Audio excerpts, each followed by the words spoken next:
Hi viewers, ఈరోజు ఉదయం నుంచి అండి అది స్మార్ట్ మెసేజ్ యాప్ అయినా లేదు న్యూస్ ఛానల్స్ రిలేటెడ్ అయినా వాటి యొక్క వెబ్సైట్లు అయినా జర్నలిస్ట్ గ్రూప్స్లో వచ్చే అప్డేట్స్ అయినా ఏదైనా సరే చూడండి, మొత్తం మీద ఒక వార్తే.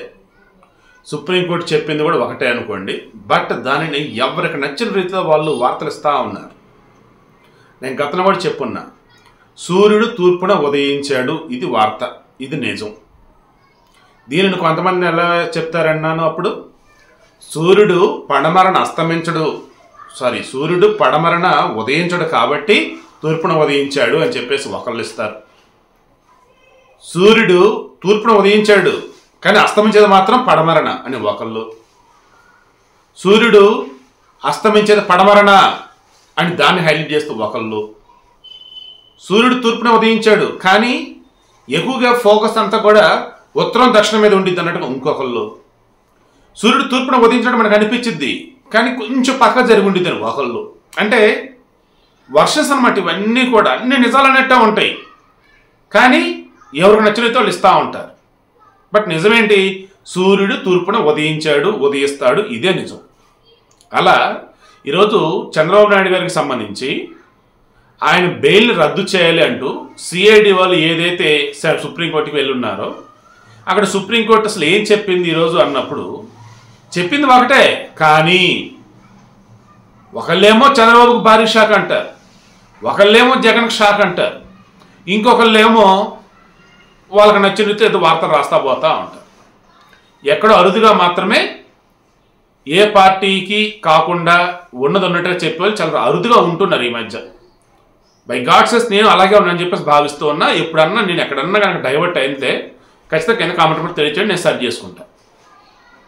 ఎందుకంటే ఈరోజు జరిగిన వార్తకు సంబంధించి అప్డేట్స్ చూస్తూ ఉన్నప్పుడు నాకు డౌట్ వచ్చింది, నేను కూడా ఎట్లా ఏమైనా తేడాగా ఏమైనా ఉంటున్నాను లేదా నేను కరెక్ట్గానే ఇస్తున్నానా అని చెప్పేసి. చంద్రబాబు షాక్ ఏంటండి బాబు, అసలు ఏ బెయిల్ రద్దు చేశారా?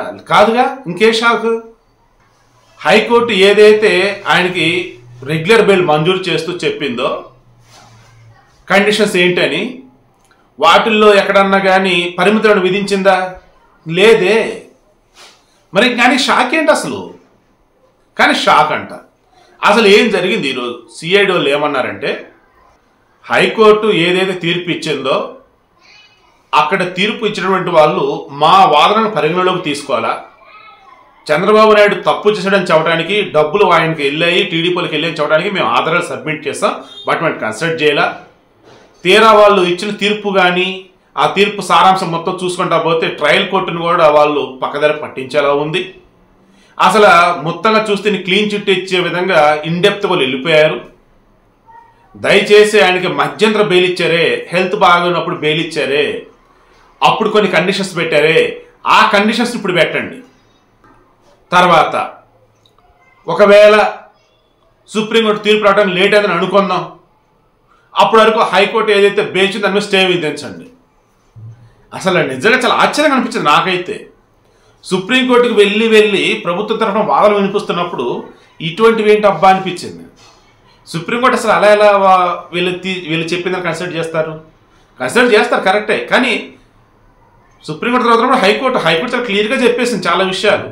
అండ్ హైకోర్టు చెప్పిన దానిలో వాళ్ళు చాలా క్లియర్గా వాళ్ళ యొక్క జడ్జిమెంట్ ఇచ్చే దానిలో ఏ అంశాలు పరిగణలోకి తీసుకున్నారు, ఎలా పరిగణలోకి తీసుకున్నారు మొత్తం కూడా క్లియర్గా మెన్షన్ చేసుకొచ్చారు. సో అంత ఇదిగా వాళ్ళు చెప్పినప్పుడు సుప్రీంకోర్టు జడ్జిమెంట్ మొత్తం చదివిన తర్వాత వీళ్ళు చెప్పేదానికి మళ్ళీ వాళ్ళు ఎలా తలొప్పుతారు? కాదు కదా. సో బెయిల్ అయితే రద్దు చేయరు కదా. అప్పుడు ఇంకేం చేస్తారు? అవతల ఉన్న party, that means AP CID వాళ్ళు కదా సుప్రీంకోర్టుకి వెళ్ళి, నీకు అవతల ఎవరు? చంద్రబాబు వాళ్ళు. ఏం చెప్తారు? మీరు డిసెంబర్ 8వ తారీఖు లోపు కౌంటర్ దాఖలు చేయండి అన్నారు. That's it. నార్మల్ ఎక్కడైనా జరిగేదే.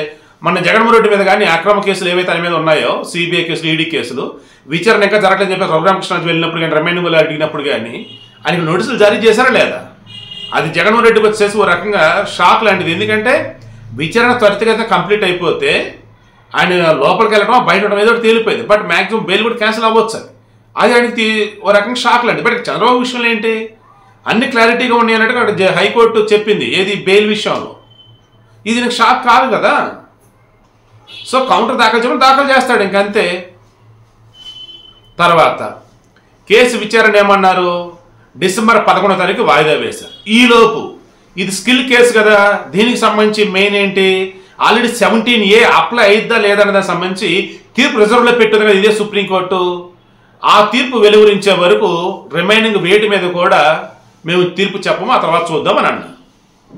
ఇక దీనికి సంబంధించి విచారణ అయితే 11వ తారీఖు వాయిదా వేస్తున్నాం. ఈరోజు చంద్రబాబు 8వ తారీఖులోపు కౌంటర్ దాఖలు చేయండి అన్నారు. అందులో ఎక్కడ చంద్రబాబు నాయుడుకి షాక్ ఇచ్చింది ఎక్కడా ఏమీ లేదు. ఓ రకంగా జగన్మోహన్ రెడ్డి ప్రభుత్వానికి అంటే ఏపీ సీడుని షాక్ ఇచ్చినట్లు లెక్క. ఎక్కడ కూడా కండిషన్స్ అన్నవి ఏవైతే ఉన్నాయో హైకోర్టు ఏదైతే చెప్పిందో ఎగ్జాక్ట్గా అవే ఫాలో అవ్వమని చెప్పారు. ఇంకా ఎక్కడన్నా వీళ్ళు నిజంగా హార్ట్ఫుల్గా ఇది నిజంగా మా ఫేవర్గా ఉంది కదా, మా ఫేవర్గా ఉంది ఒకవేళ అడిగితే ఎస్ మీకు ఫేవర్గా ఉందని ఒక మాట చెప్పొచ్చు. ఏంటది, ఈ స్కిల్ కేసుకు సంబంధించి చంద్రబాబు నాయుడు ఎక్కడ మాట్లాడొద్దు అన్నారు. పోనీ ఆయన ఒకడేనంటే కాదు, ఏపీ సిఐడి కానీ ఏపీ గవర్నమెంట్ రిలేటెడ్ కానీ ఈ కేసు సంబంధించి కోర్టులో ఉన్నప్పుడు దీని మీద జడ్జిమెంట్ ఇక్కడ బ్యాలెన్స్ ఉంది కాబట్టి సుప్రీంకోర్టులో 17 అప్లై అయిద్దా లేదని ఆ ఒక్కదానికి సంబంధించి ఆయన డిస్కస్ చేయదు. బయట వచ్చేసి రాజకీయ సమావేశాల్లో పాల్గొనవచ్చు, సభల్లో పాల్గొనవచ్చు, ర్యాలీలు చేయొచ్చు, ఫ్రీడమ్ ఇంకంతే ఆయనకి. ఇప్పుడు జగన్మోహన్ రెడ్డి గారు ఉన్నారండి, ఆయన ఉన్న కూడా బెయిల్ మీదే, సభలు సమస్యలు పాల్గొనటంలా విదేశాలు వెళ్ళటం వల్ల కాకపోతే కోర్టుకు చెప్పాలి అన్నీ కూడా. ఇక్కడ చంద్రబాబు విషయంలో వచ్చేసి విదేశాలు అంటే కోర్టుకు చెప్పాల్సిన అవసరం కూడా ఏం లేదు. బట్ ఆయనకు సంబంధించి ఒక స్కిల్ కేసులో మాత్రము బయట ఎక్కడ కామెంట్లు చేయొద్దండి, ఇంక రిమైనింగ్ ఎప్పటిలాగా మీ పొలిటికల్ యాక్టివిటీస్ మొత్తం మీరు చేసుకోవచ్చండి అని చెప్పేస్తాను. సో కన్క్లూజన్, ఎక్కడ కూడా చంద్రబాబుకి షాక్ అనేలాగా ఈరోజు ఏమీ లేదు. 17A అప్లై అయిద్దా లేదా అన్నదానికి సంబంధించి సుప్రీంకోర్టులో క్వాష్ పిటిషన్ పెండింగ్లో ఉంది. దాన్ని ఎలా కనుక చేస్తే ఉన్న కేసులోని మటాష్, ఎలా కనుక చెబితే అప్పుడు ఏం చెప్తారంటే దాని మీద బేస్ అయ్యింది. అది ఇంకా తీర్పు రిజర్వ్లో ఉంచారు, తీర్పు ఇంకా ఇవ్వాల, దాని మీద బేస్ రిమైనింగ్ అన్నీ ఉంటాయి అన్నారు. తర్వాత ఇప్పుడు కేసు ఏదైతే వీళ్ళు ఎల్లున్నారు బెయిల్ రద్దు చేయకపోగా హైకోర్టు ఏదైతే చెప్పిందో యాజ్ సుప్రీంకోర్టు అదే చెప్తూ, బట్ సిఐడీలు అక్కడ దాకా వచ్చారు కాబట్టి ఏంటయ్యా మరి బయట ఉంటే సాక్షులు ప్రభావితం చేస్తామని అంటున్నారు, అండ్ మీరు పొలిటికల్ కొంచెం మంచి పొజిషన్లోనే ఉన్నారు, ఏంటి మరి మీ బెయిల్ రద్దు చేయమంటున్నారు వాళ్ళు, మీరు సాక్షులు ప్రభావితం చేస్తారట, సార్ కౌంటర్ దాఖలు చేయండి అన్నారు, దాఖలు చేస్తారు. హైకోర్టుకి ఏదైతే చెప్పారో అదే చెప్తారు. హైకోర్టు ఏ బేస్ మీద అయితే మధ్యంతర బెయిల్ని రెగ్యులర్ బెయిల్గా మార్చిందో ఆల్రెడీ సుప్రీంకోర్టుకి అదే విషయం మొత్తం మ్యాక్షన్ చేసుకుంటూ పోతారు. సో ఆబ్వియస్లీ బెయిల్ రద్దు చేయరు. ఈలోపు 17A మీద కనుక తీర్పు కనుక వచ్చేసింది అనుకోండి, నేను ఒకటి ఖచ్చితంగా క్వాష్ అలో చేస్తారు. క్వాష్ అలో చేస్తే ఈ ఉన్నటువంటి కేసులు ఏవి కూడా చల్లవు ఎక్సెప్ట్ ఒక అంగల్లో కేసు, అది లా అండ్ ఆర్డర్ సంబంధించింది కాబట్టి ఆల్రెడీ దాన్ని అందరూ బెయిల్ మీద బయట ఉన్నారు. ఇక ఆల్రెడీ ఈ మద్యం కేసు ఏదైతే అన్నారో అది కానీ ఇసుక కేసు ఏదైతే అది కానీ వీటన్నింటిలో కూడా త్వరపడి చర్యలు తీసుకోవద్దు, సుప్రీంకోర్టులో కేసులు ఉన్నాయి అన్నట్టుగా ఒకటి, ఇక్కడ వచ్చేసి మేము విచారణ వాయిదా వేస్తున్నటువంటి అన్నీ కూడా ఇలాగే ఉన్నాయి. ఎక్కడ కూడా మొన్న మధ్య కానీ చంద్రబాబు విషయంలో కానీ ఏసీబీ కోర్టు హైకోర్టు సుప్రీంకోర్టు ఎక్కడ దాకా వెళ్ళినా సరే అయితే విచారణ వాయిదా వేస్తారు, లేదంటే తీర్పు రిజర్వ్లో పెడతారు.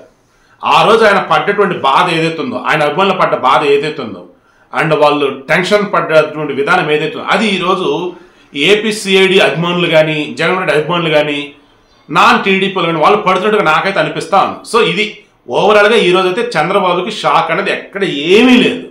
ఇక షాక్ కానీ ట్విస్టులు కానీ ఏమైనా ఉన్నాయి అంటే అది క్లియర్గా ఏపీ సిఐడీలకు సంబంధించింది తప్ప వేరేదైతే కాదు. దట్ మీన్స్ ఏపీ గవర్నమెంట్ కానంటే, that means Jaganmohan Reddy government కానంటే తప్ప వేరేదైతే కాదు.